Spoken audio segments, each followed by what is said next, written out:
Il est écrit dans la Constitution de la République gabonaise, dans son préambule, que le peuple gabonais, conscient de sa responsabilité devant Dieu et devant l'histoire, animé de la volonté d'assurer son indépendance et son unité nationale, d'organiser la vie commune d'après les principes de la souveraineté nationale, de la démocratie pluraliste, de la justice sociale et de la légalité républicaine, proclame solennellement son attachement à ses valeurs profondes, sociales, traditionnelles, à son patrimoine culturel, matériel et spirituel, au respect des libertés, des droits et des devoirs de citoyens. En vertu de ces principes et de la souveraineté des peuples, il adopte la présente Constitution.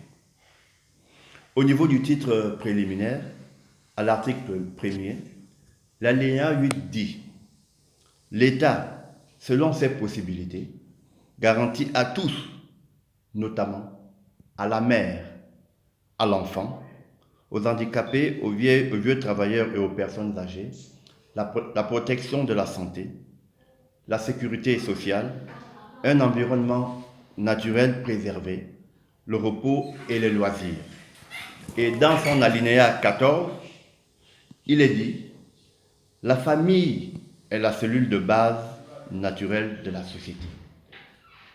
Le mariage en est le support légitime.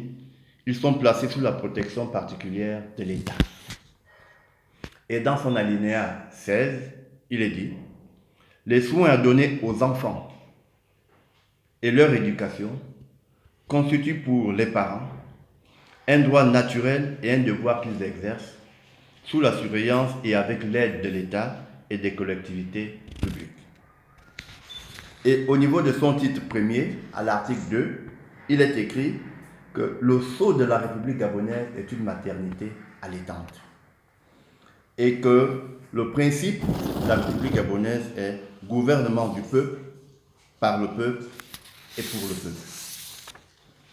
Et dans son article 3, il est dit que la souveraineté nationale appartient au peuple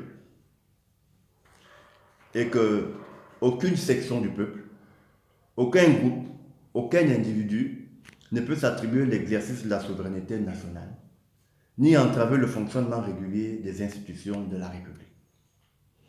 Et comme la loi est l'émanation de la volonté des peuples, et que même, y a-t-il eu d'ailleurs une communauté, un groupe de citoyens qui aurait revendiqué ouvertement le droit à l'homosexualité? Je n'en crois pas. La loi numéro 042/2018 du 5 juillet 2019 portant code pénal, dans son article 402, définit comme atteinte aux mœurs, entre autres, l'alinéa 5, les relations sexuelles entre personnes de même sexe. Et que quiconque se rend coupable des atteintes aux mœurs visées à ce point 5 est puni d'un emprisonnement de 6 mois au plus et d'une amende de 5 millions de francs CFA au plus. Voilà pourquoi je reste convaincu que, parce qu'il s'agit là d'une question qui a des répercussions profondes sur notre vivre ensemble, sur nos valeurs sociales profondes, sur notre tradition, sur notre patrimoine culturel, matériel et spirituel, qu'un débat national s'y impose. Je ne suis pas d'accord que cela se fasse en catimini. Je vous remercie.